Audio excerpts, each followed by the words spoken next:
نحمده ونصلي على رسوله الكريم اما بعد فاعوذ بالله من الشيطان الرجيم بسم الله الرحمن الرحيم وعن ابي هريرة رضي الله تعالى عنه قال قال رسول الله صلى الله تعالى عليه وسلم ايما قرية اتيتموها واقمتم فيها فسامكم فيها وأيما قرية عصت الله ورسوله فإن خمسها لله ولرسوله ثم هي لكم۔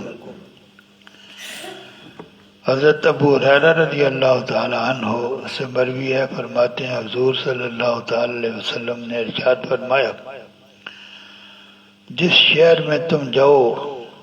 اور وہاں جا کر بس دو، یعنی تمہیں جنگ نہ کرنی پڑے وہاں آباد ہونے کے لیے، تو اس میں سے خمس نہیں ہے، ایک ایسا نکالا جاتا ہے حضور صلی اللہ علیہ وسلم کا، فرمایا اس میں خمس نہیں ہے، وہ تمام لوگ اس میں جو مال غنیمت ہوگا اس میں برابر شریک ہوں گے۔ اور اگر وہ شہر جو ہے وہ اللہ تعالیٰ اور اس کے رسول کی مخالفت کرے اور ان کے خلاف تم جنگ کرو تو جو مال غنیمت حاصل ہو اس کا پانچواں حصہ خمس وہ اللہ تعالیٰ اور اس کے رسول کے لیے، اور باقی جو بچ جائے وہ تم آپس میں تقسیم کرو گے۔ اس حدیث پاک کو امام مسلم نے روایت فرمایا۔ وعن خولہ الانصاریہ قال سمعت رسول اللہ صلی اللہ علیہ وسلم یقول ان رجالا یتخوضون فی مال اللہ بغیر حق فلہم النار یوم القیامہ، رواہ البخاری۔ حضرت خولہ انصاریہ رضی اللہ تعالی عنہ سے مروی ہے، فرماتی ہیں حضور صلی اللہ علیہ وسلم نے ارشاد فرمایا، کچھ لوگ وہ ہیں جو اللہ تعالیٰ کے مال میں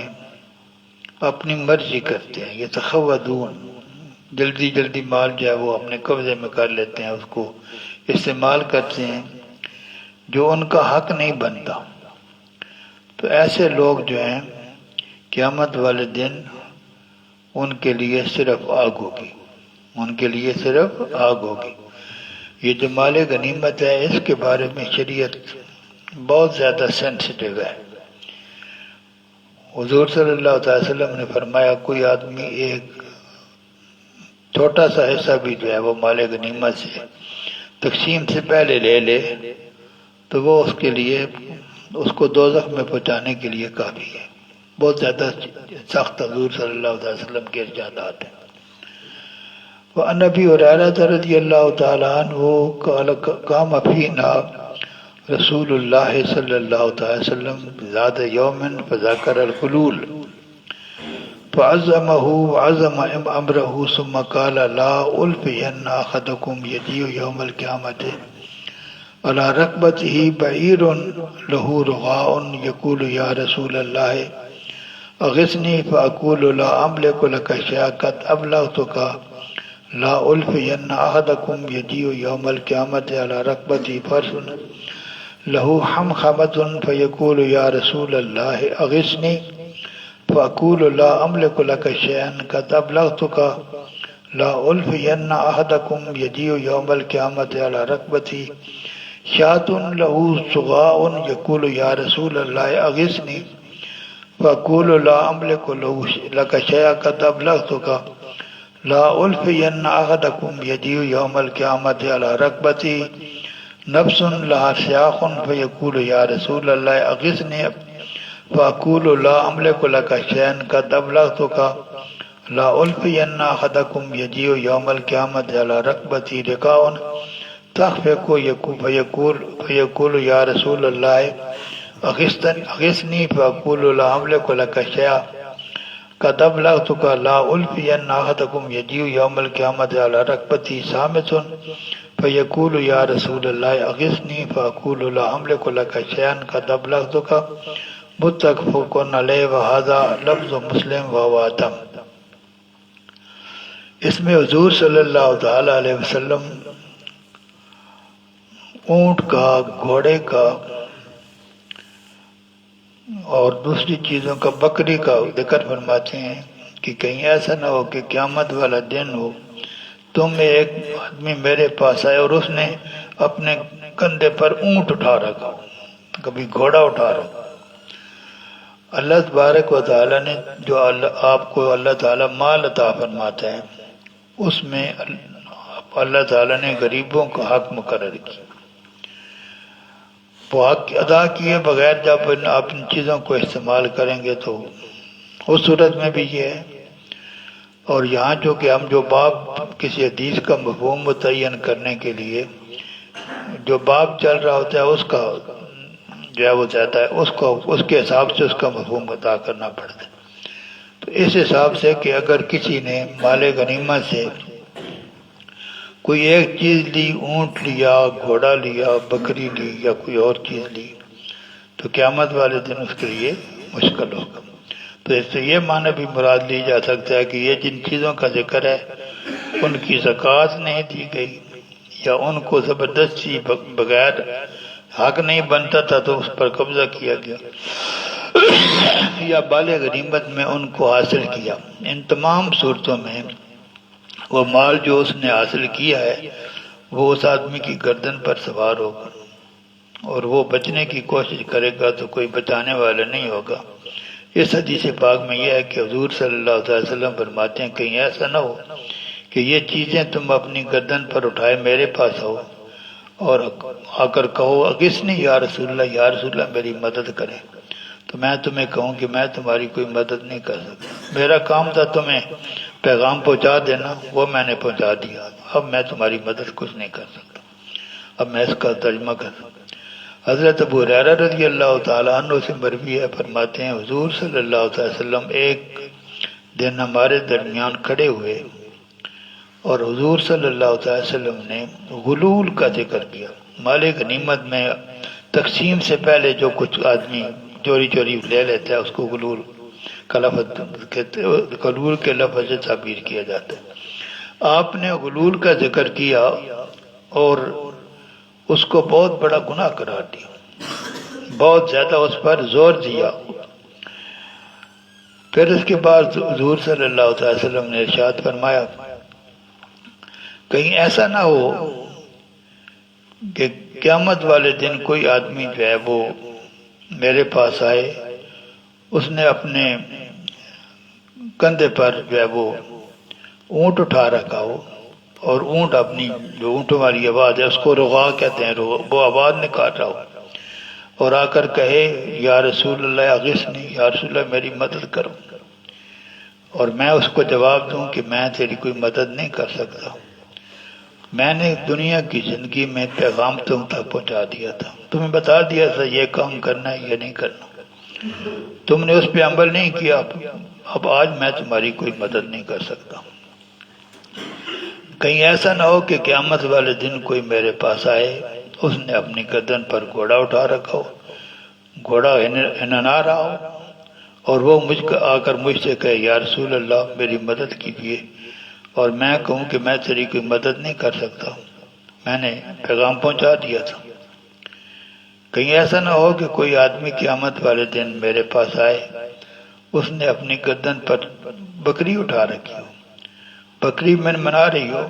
اور وہ آ کر کہے یا رسول اللہ میری مدد کیجیے، تو میں اسے کہوں کہ میں تیری کوئی مدد نہیں کر سکتا، میں نے تمہیں پیغام پہنچا دیا تھا۔ کہیں ایسا نہ ہو کہ قیامت والے دن کوئی آدمی میرے پاس آئے اور اس کی گردن پر ایک نفس جس نے کسی انسان کی جان لی ہو، کسی کو نقصان پہنچایا، وہ اس کے کندھے پر سوار ہو اور وہ چیخ رہا ہو،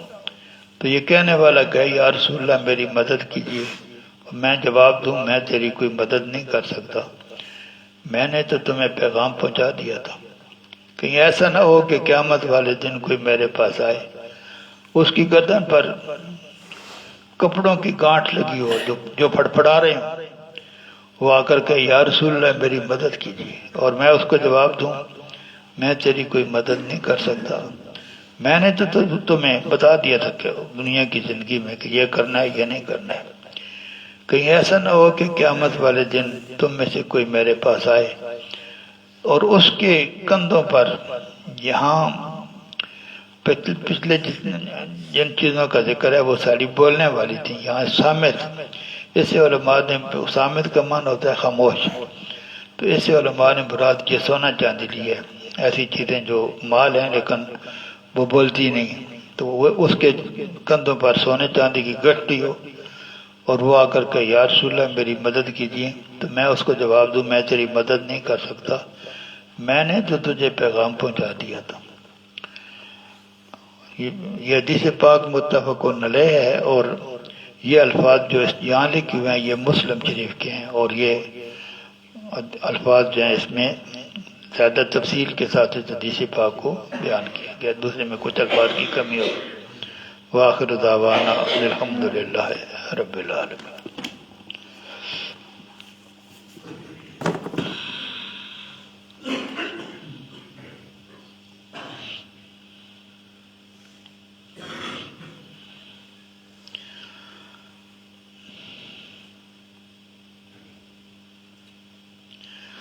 روزہ جو ہے اس کی کئی قسمیں ہیں، روزے کی کئی قسمیں ہیں، تھوڑا سا اوپر رہتا ہے۔ روزے کا رکن کیا ہے، یعنی روزے کے اندر کون سی چیز فرض ہے جس کے بغیر روزہ جو ہے وہ مکمل نہیں ہوتا، تو اس کی کہ دو اس کے رکن ہیں کہ انسان جو ہے وہ انسان کی خواہش، ایک خواہش جو ہے وہ اس کے پیٹ کی ہے، ایک خواہش اس کی شرمگاہ کی، ان دونوں خواہشوں سے بچنا روزہ، یہ اس کے فرائض ہے کہ آدمی جو ہے وہ پیٹ میں بھی کچھ نہ ڈالے اور اپنی شرمگاہ کی خواہش کو بھی پورا نہ کرے۔ اس قسم کی کوئی خواہش جو ہے وہ جو ان کے ضمن میں آتی ہو وہ ساری ان سے پاک ہوگا تو یہ روزہ جو ہے وہ کمپلیٹ ہوگا، یہی تو ہے روزے کے فرض۔ اور اس کا حکم یہ ہے کہ اللہ تعالیٰ نے جو ذمہ داری لگائی ہے وہ ذمہ داری پوری ہو جائے گی اور قیامت والے دن ثواب ملے گا، یہ روزے کا حکم ہے۔ روزے کی قسمیں 6 قسمیں ہیں روزے کی، کچھ روزے فرض ہیں، کچھ روزے واجب ہیں، کچھ روزے سنت ہیں، کچھ روزے مندوب ہیں، کچھ روزے نفل ہیں، اور کچھ روزے مکروہ ہیں، یہ 6 قسمیں ہیں۔ فرض روزہ کون سا ہے؟ رمضان کا روزہ وقت پہ ادا کرو تب یا بعد میں قضا کرو، دونوں صورتوں میں یہ فرض ہے۔ کچھ روزے وہ ہیں جو بطور کفارہ ادا کیے جاتے ہیں، روزہ آدمی توڑ دے تو اس کا کفارہ 60 روزے جو ہے کفارہ دینا پڑتا ہے، وہ فرض ہے۔ اسی طرح قسم توڑ دینے سے بھی جو کفارہ ہوتا ہے وہ بھی، زہار کا کفارہ جو ہے وہ بھی ہے وہ روزوں کی صورت میں۔ تو جو روزے بطور کفارہ رکھے جاتے ہیں کسی جرم کی دنیا میں سزا قبول کرنے کے لیے تاکہ آخرت کی سزا سے بچ جائے، اس کو کفارہ کہتے ہیں۔ آدمی گناہ کرے اور گناہ کو تسلیم کرے اور کہا کہ آخرت میں اس گناہ کی سزا سے بچ جاؤں، تو اس کے لیے شریعت نے کچھ گناہوں کے کفارے رکھے، وہ جو کفارے کا روزہ ہے وہ بھی فرض ہے۔ اور کوئی آدمی روزے کی منت مانے اور وہ روزہ جس کی جو بطور منت مانا تھا وہ بھی، لیکن اس کی زیادہ تر علماء کے نزدیک یہ فرض نہیں ہے، یہ واجب ہے۔ انہوں نے یہ لکھا ہے کہ ظاہری قول یہ ہے کہ جو نظر کا روزہ ہے وہ بھی واجب ہے، وہ بھی فرض ہے، لیکن ساتھ ہی یہ بھی لکھا ہوا ہے کہ وہ اس کو واجب بھی کہا گیا، اور صحیح قول وہی ہے کہ نظر کا روزہ فرض نہیں ہے، وہ واجب ہے۔ دوسری قسم جو ہے وہ روزے ہیں جو واجب ہیں۔ آپ نے نفل روزہ رکھا، نفل روزے میں کسی وقت بھی آپ اس کو توڑ سکتے ہیں. کچھ مہمان آ جاتا ہے، اس کی دل دل رکھنے کے لیے آپ روزہ توڑ دیتے ہیں، تو یہ اس کی اجازت ہے. لیکن جو روزہ آپ نے رکھا نفل مکمل نہیں کیا، اس کو بعد میں رکھنا واجب ہے. روزہ آپ نے نفل رکھا، کسی وجہ سے مکمل نہیں کیا، تو اس روزے کو کی جگہ پھر بعد میں روزہ رکھنا واجب ہے. سنت روزہ 10 محرم یوم عاشورہ اس کے ساتھ 9 کو ملا کر رکھنا. حضور صلی اللہ علیہ وسلم کی سنت یہ ہے کہ پہلے یہودی جو ہے وہ 10 محرم کو روزہ رکھتے تھے. حضور صلی اللہ علیہ وسلم نے ان سے پوچھا کیوں رکھتے ہو؟ انہوں نے عرض کیا یا رسول اللہ، یہ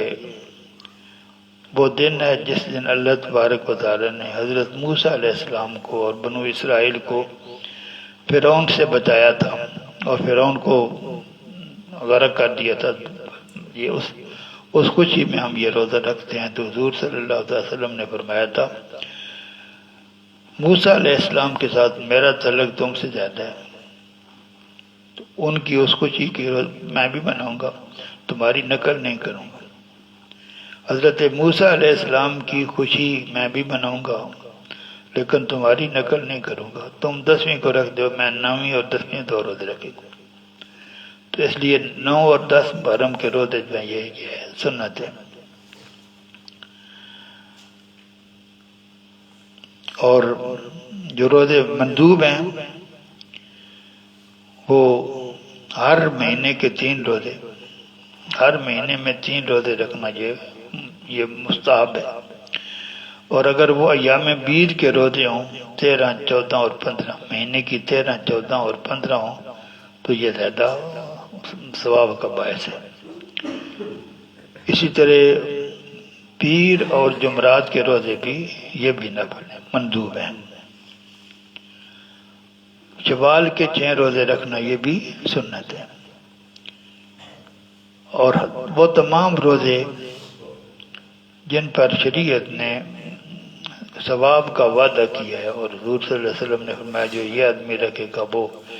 اس کو اللہ تعالیٰ ثواب زیادہ عطا فرمائے گا، ایسے تمام روزے جو ہیں وہ کہ مستحب ہیں. اور اس کے علاوہ